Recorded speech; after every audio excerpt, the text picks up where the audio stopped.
Selamat datang di panggung penyuluhan Senior Penyuluh Pertanian Kebumen. Sahabat Tani, tema kita kali ini adalah sesuatu yang lumayan sensitif di kalangan petani kita. Ya, ini yang sedang diperbincangkan untuk musim tanam kemarin, yaitu kita akan membahas tentang alokasi, distribusi, dan monitoring pupuk bersubsidi. Nah, sebelumnya tidak henti-hentinya saya mengingatkan kepada sahabat tani sekalian bahwa kita harus tetap mematuhi protokol kesehatan COVID-19, yaitu 3M. Yang pertama memakai masker, yang kedua mencuci tangan dengan sabun, dan yang ketiga adalah menjaga jarak. Dan sepertinya kita sudah memenuhi persyaratan menjaga jarak gitu ya Mbak Dian. Jadi untuk biar ngobrolnya lebih enak, kita copot masker aja nggak apa-apa ya Mbak Dian ya.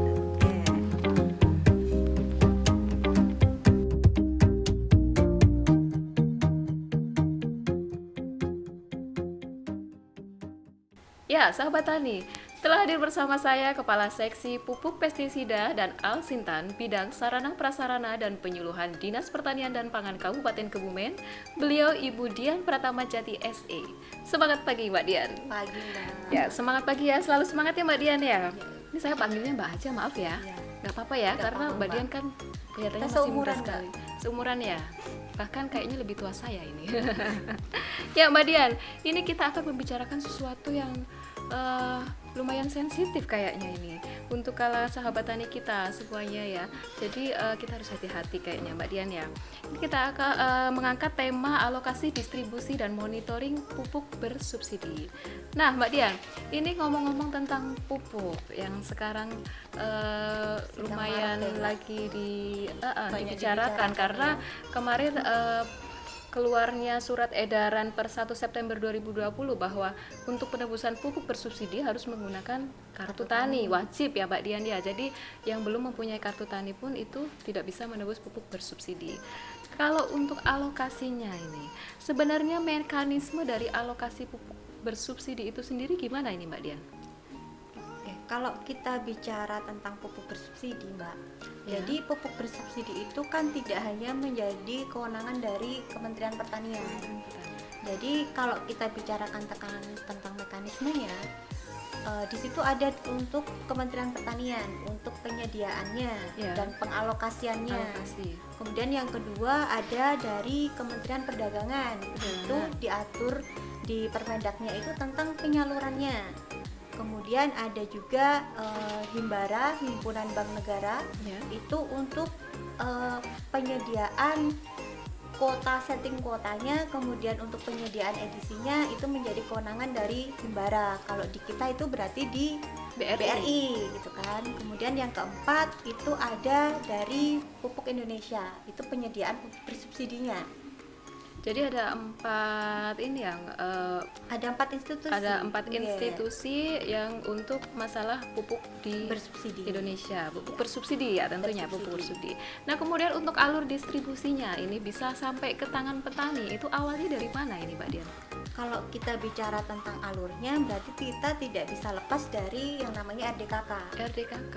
Balik lagi Jadi ke RDKK. petani itu yang berhak mendapatkan pupuk bersubsidi adalah petani yang telah tergabung dalam kelompok tani ya Mbak. Ya.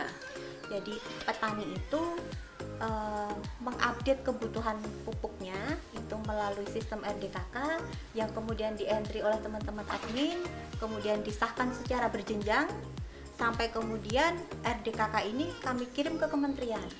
Dari kementerian itu nanti akan muncul pagu indikatif. Pagu indikatif itu adalah dana subsidi yang diberikan Kementerian Keuangan, berapa toh jumlah pupuk yang tersubsidi di tahun tersebut. Oh gitu. Ya sebentar Mbak Dian, tadi kayaknya RDKK-nya itu yang ERDKK gitu ya? Iya, yang Karena untuk kan selama ini kita ERDKK. tahu bahwa RDKK itu sudah berbeda. Mm-mm, Kalau yang dulu benar. namanya RDKK saja, tapi sekarang sudah ERDKK, ERDKK. jadi sudah masuk sistem gitu ya. Iya, Dan ini betul. ada hubungannya dengan penggunaan kartu tani, karena data untuk kartu tani itu awalnya dari ERDKK. entry di ERDKK, betul. Oke, ya, dan sekarang ini saya mau nanya, sebenarnya agak sensitif ini Mbak Dian nih tentang Takut jadi kelangkaan takut ini. pupuk. Jangan takut Mbak Dian. Ya, tentang kelangkaan pupuk. Ini sebenarnya bisa nggak sih kalau saya bilang langka gitu? Atau gini Masalahnya aja deh. gimana gitu ya? Gimana? Masalah langkahnya di mana gitu ya? Makanya itu, apakah itu kata-kata yang kalimat yang tepat untuk menggambarkan bahwa petani kita sekarang itu agak susah mendapatkan pupuk bersubsidi? Itu apakah karena langka atau gimana ini Mbak Dian?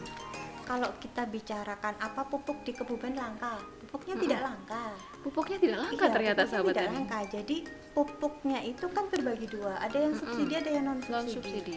Yang memang agak susah untuk didapatkan itu kan yang pupuk subsidinya. Subsidi. Kenapa pupuk subsidinya ini menjadi agak lebih susah untuk mendapatkan? Karena itu tadi kita terbatas pada alokasi. Alokasi itu adalah jumlah pupuk yang telah tersubsidi. Kita juga terpatok pada pagu Pada indikatifnya. indikatifnya. Jadi kalau tadi bicarakan mekanisme dari pagu yang diberikan Kementerian Keuangan, kemudian Kementerian Pertanian itu membreakdown alokasi itu kepada provinsi kemudian membreakdown ke kabupaten kemudian membreakdown ke tingkat kecamatan. Jadi nanti tugas kami itu adalah mengalokasikan berapa tahu kebutuhan masing-masing kecamatan itu berdasarkan dari serapan tahun lalu, berdasarkan berdasarkan musim tanamnya, kemudian kita juga melihat kebutuhan dari RDKK-nya. Ya, ternyata kita mengatakan bahwa pupuk langka itu ternyata tidak tepat ya, kurang tepat ya Mbak Dian, karena memang pupuknya itu sebenarnya ada. Kalau langka itu kan berarti pupuk barangnya tidak ada gitu ya. Cuman karena terbatas, karena apa tadi Mbak Dian? Karena alokasinya yang terbatas. Nah, gitu sahabat tani, jadi pupuk itu sebenarnya tidak langka. Cuman tadi kan pupuk di Indonesia sebenarnya ada dua ya, yang bersubsidi dan non subsidi. Nah, untuk petani kita itu sudah kebiasaan dengan pupuk yang bersubsidi. Makanya ketika pupuk bersubsidi itu menebusnya harus menggunakan kartu tani dan alokasinya terbatas, itu mereka mengatakan bahwa pupuk langka. Sebenarnya tidak ya sahabat tani, perlu diingat itu. Ya, untuk Mbak Dian, untuk tadi kan sudah dijelaskan bahwa bukan penyebab kelangkaan pupuk ya. Ini saya jadi bingung mau menanyakannya. Jadi bukan penyebabnya juga. Aduh, saya jadi grogi ini. Jadi artinya itu pupuk itu sebenarnya nggak langka, tapi karena keterbatasan alokasinya gitu. Karena alokasi itu kan terbatas pada berapa tuh dana yang diberikan untuk itu mensubsidi. Nah itu dan kalau misalkan petani itu tidak bisa mendapatkan pupuk bersubsidi, masih ada pupuk yang non subsidi, masih bisa dijangkau juga ya Mbak Dian. Dan kita pastikan kemarin di semua produsen bahwa pupuk yang non subsidi itu tersedia dan cukup pastinya dan cukup. Iya. Jadi kalau dikatakan langka, pupuknya tidak langka. Hanya memang untuk pupuk bersubsidi kami terbatas alokasinya. Karena alokasi itu mengacu pada berapa yang pemerintah berikan dananya. Karena kan pemerintah ya namanya memberikan subsidi kan tidak semua ya Mbak Dian ya. Jadi namanya subsidi itu kan termasuk bantuan gitu ya. Bantuan dari pemerintah, jadi tidak 100% ya sahabat tani. Jadi tidak perlu khawatir. Untuk sahabat tani semua yang ada dimanapun Anda berada, tidak perlu khawatir untuk kelangkaan pupuk, karena sebenarnya pupuk yang non subsidi pun ada gitu. Nah, jika sahabat tani ingin mendapatkan pupuk yang bersubsidi, itu syaratnya tadi ya, menggunakan kartu tani, menggunakan kartu tani dengan mendaftarkan diri ke kelompok tani, kemudian direkap oleh admin kecamatan gitu ya, admin kecamatan, dan kemudian diupload ke sistem ERDKK. Kan ada pengesahan berjenjangnya. Ada pengesahan berjenjangnya juga dari admin, kemudian ke koordinator dulu mungkin ya. Kemudian ke kabupaten, kemudian kami kirim ke kementerian. Oh gitu, baru nanti terjadi ngeling gitu ya sama Simpi kalau nggak salah. Jadi Simpi. nanti BRI itu yang men-setting kuotanya. Oh, jadi setting kuota tersebut itu dari BRI. Iya, ada di BRI. BRI yang men-setting kuotanya, kemudian agar kuota ini bisa muncul di kartu tani, BRI men-setting. Jadi ketika nanti petani menggesek di edisinya, itu muncul berapa toh kuotanya mereka. Jadi ini kalau misalkan terjadi seperti yang dikatakan banyak petani di sini bahwa adanya kelangkaan pupuk itu lebih tepatnya apa sih ya bilangnya? Jadi petani itu Terbatasnya, Mbak. terbatasnya gitu ya, Terbatasnya terbatasnya pupuk alokasi bersubsidi. pupuk Yang perlu dicatat adalah yang terbatas adalah pupuk bersubsidi. Kalau yang non subsidi cukup ya, cukup sesuai dengan yang dibutuhkan Iya. oleh petani kita. Jadi sebagai informasi tahun 2020 itu hanya 52% dari pengajuan RDKK kita alokasinya. 52% hanya Iya. setengah saja sahabat tani, ternyata Jadi tidak di bisa 100%. 2020 itu hanya 52% dan di tahun ini hanya 65%. Untuk tahun 2021 Iya. tapi lumayan meningkat berarti ya Mbak Dian ya. Tapi Nah. meningkatnya di pupuk organiknya, Mbak. Itu mungkin yang perlu dicermati Oh bersama. gitu, Iya. jadi mungkin upaya pemerintah juga salah satunya agar petani kita go organik gitu ya, untuk tidak ketergantungan dengan pupuk kimia. Iya, Dan jadi- sepertinya untuk dosis urea atau apa juga kemarin ada yang dikurangi gitu ya, otomatis ureanya kan dari kita berkurang hampir 100 kilo. hampir 100 kilo, lumayan juga. Tapi bagus juga ini sebenarnya untuk Jadi petani program kita. pemerintah kan sebenarnya kita untuk memulai untuk penggunaan pupuk yang organik. Betul Jadi sekali. berdasarkan penelitian dari Balai Penelitian Tanah itu tanah di kita itu sudah sangat jenuh sama pupuk kimia. Kimia. Jadi untuk alokasi 2021 memang lebih banyak kepada pupuk yang organik. Organik, termasuk yang pupuk organik cair ya. Sekarang Iya. sepertinya sudah disubsidi Iya. juga ya.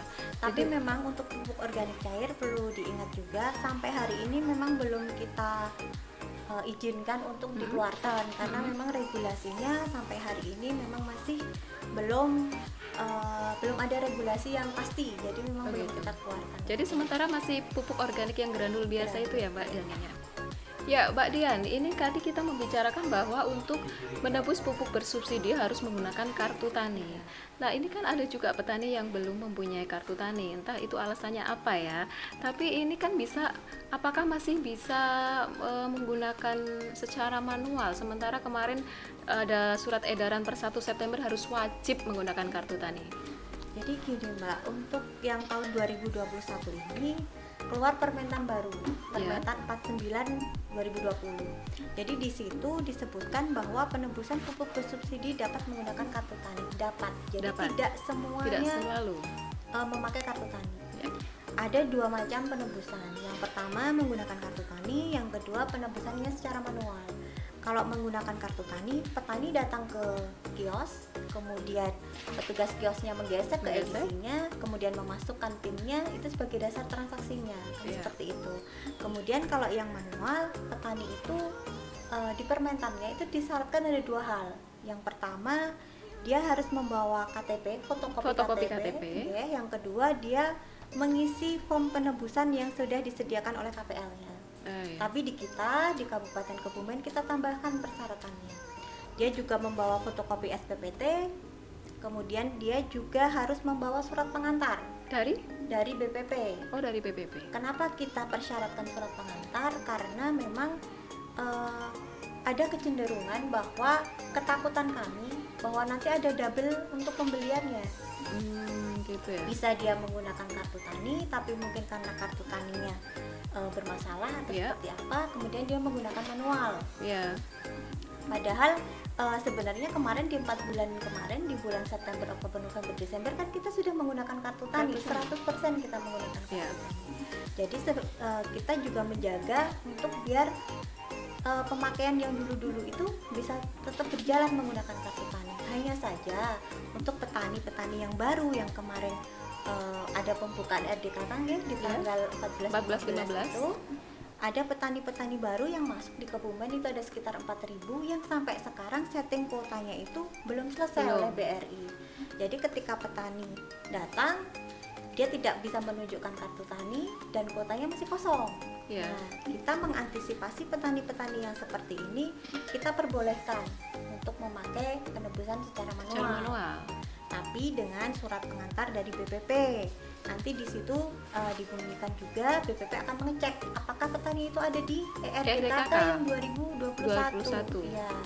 Dan di situ juga ada kuotanya, kuota petani itu yang sudah kita sesuaikan dengan alokasi. Jadi seperti yang tadi pertama kita sampaikan ya Mbak, bahwa ternyata yang namanya alokasi itu kan tidak sama Ya, dengan kuotanya, dengan kuota. karena alokasi kan terbatas dananya. Padahal yang tercantum di kartu tani itu adalah Kuota. kuotanya, karena BRI menyetingnya berdasarkan data dari RDKK. Betul. Jadi ternyata untuk penebusan pupuk bersubsidi bagi petani yang sudah terdaftar di ERDKK itu bisa menggunakan surat pengantar dari BPP gitu. Nah, kemudian untuk di BPP-nya sendiri, apakah nanti admin kecamatan itu akan merekapnya atau mungkin itu sudah dari tugasnya untuk KPL atau gimana itu Mbak Dian? Jadi tadi disebutkan bahwa form penebusan itu harus ditandatangani oleh petani, Ya, kemudian disimpan oleh KPL-nya dan Ya. direkapitulasi oleh KPL. oleh KPL-nya. Ya, jadi yang merekapitulasi itu KPL. Oh, Nanti gitu. admin kita, petugas perval kita di kecamatan, Iya. tim verifikasi dan validasi di tingkat kecamatan itu hanya mengumpulkan rekapitulasi dan Dari surat KPL. kebenaran dokumen dari KPL. KPL. Iya. Nah, itu yang nanti dijadikan dasar untuk entry Everfile. Everfile itu aplikasi untuk pengentrian penebusan yang manual, Mbak. Oh, barusan mau saya tanyakan itu, Mbak Dian, Everfile apa ini? Sepertinya baru terdengar ini Everfile. Ternyata ada sistem baru gitu ya, Iya. aplikasi baru untuk penebusan Penebusan yang pupuk manual. bersubsidi yang secara manual oleh admin kecamatan yang mengentri nanti ya, Iya. mengentri atau merekap gitu ya, merekap. Kemudian nanti ngelink juga ke BRI-nya atau ke mana ini sistemnya? Jadi begini, Mbak, karena untuk yang penebusan pakai kartu tani Ya, itu kan sebagai dasar pembayaran subsidinya Mm-mm. itu sudah bentuknya print out print dari out BRI. dari BRI. Nah, untuk penebusan manual itu nanti dasar pembayaran subsidi untuk yang penebusan manual. Ya, Jadi nanti petugas kami, petugas tim verval kecamatan itu mengentri setiap bulannya mm-mm. sebelum tanggal 10 di Tanggal bulan 10 bulan berikutnya, berikutnya itu nanti dikirim ke ke kementerian kirim by lewat aplikasi. sistem itu tadi sendiri by ya? aplikasi di Everfile itu, dan print outnya itu kemudian diserahkan ke distributornya sebagai dasar untuk pembayaran subsidi. Oh, berarti nanti yang print dari kecamatan atau dari KPL-nya? Dari kecamatan. Dari kecamatan lalu kita menyerahkan ke KPL dan KPL ke distributor, Iya. begitu ya? Karena yang mempunyai akses untuk Everfile Everfile itu hanya cuma admin tingkat kecamatan gitu ya. Jadi ternyata sahabat tani masih ada peluang untuk petani yang sudah terdaftar di ERDKK, ini khususnya yang kartu taninya belum siap gitu ya. Siap. Kan ada di pembukaan yang susulan Iya. di tanggal 14-15 Januari kalau tidak salah. Iya. Nah, itu kebanyakan juga belum tercetak kartunya. Ingin menebus pupuk bersubsidi, itu bisa menggunakan surat pengantar dari BPP kemudian diserahkan ke KPL. Nah, dari KPL nanti merekap dengan Form yang sudah ada. yang sudah ada dari KPL, kemudian menyerahkannya ke admin kecamatan. Lumayan, prosesnya lumayan Ribet ya, panjang. Ya, tapi nggak apa-apa karena kalau petani memang membutuhkan pupuk bersubsidi ya memang harus ada pengorbanannya sedikit. Pupuk bersubsidi kan menjadi hak petani. Iya. Jadi kita ya berkewajiban untuk bagaimana caranya itu tetap memenuhi hak mereka. Hak mereka. Tapi juga jangan lupa bahwa petani juga punya kewajiban. Ya, apa itu? Kewajibannya adalah mendaftar. Petani wajib mendaftarkan Daftar ke ERDKK dan mengupdate datanya. Mengupdate datanya setiap setahun sekali mungkin ya. Setiap setahun sekali. Untuk update Jadi datanya. banyak petani yang mungkin di lapangan ya Mbak Yuni juga mungkin mengalami, kalau di lapangan banyak petani yang mengeluhkan kenapa kuota saya tidak sesuai dengan luasan lahannya. garapannya Ya. gitu. Karena ternyata dulu awalnya mendaftarnya hanya satu SPPT yang didaftarkan gitu ya Iya. Mbak Dian.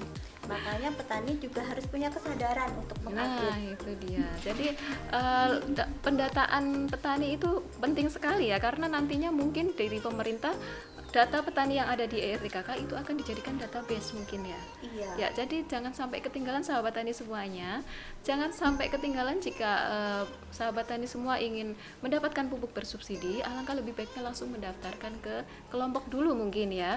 Ke kelompok dulu lalu direkap nanti di ERDKK. Yang penting masuk ke ERDKK gitu ya. Dan untuk memudahkan untuk menebus pupuk bersubsidi gitu ya Mbak Dian ya. Sepertinya ini pembicaraan kita sangat seru ya, cuman karena waktunya mungkin ya, atau Mbak Dian kan ini sepertinya sangat sibuk gitu ya. Masih muda tapi sangat sibuk sekali dengan pekerjaannya. Jadi mungkin kita terusin di lain waktu gitu ya. Untuk kali ini kita cukupkan sekian saja, dan saya mengucapkan sangat terima kasih kepada Mbak Dian karena sudah meluangkan waktunya untuk hadir di panggung penyuluhan. Lain waktu kita bisa ngobrol lagi ya Mbak Dian ya. Ya tentang pupuk juga tentunya, atau tentang apa lagi ini? Alsintan mungkin juga Alsintan bisa. mungkin bisa kita undang di lain waktu Mbak Dian, membicarakan dengan tema Alsintan gitu ya, karena sekarang ini juga Alsintan untuk petani itu sudah teknologinya canggih-canggih ya Mbak Dian, perlu dikenalkan juga gitu ya. Dan untuk sahabat tani semua di rumah, ada satu pesan bahwa bertani adalah pilihan, maka untuk menjadi petani sukses perlu perjuangan. Petani Indonesia sejahtera, bahagia, dan berjaya. Penyuluh Pertanian Kebumen aktif, kreatif, inovatif. Saya Yuni Wiyarsi, terima kasih dan sampai jumpa. Ya, Mbak Dian bisa dipakai lagi maskernya nggak Pak?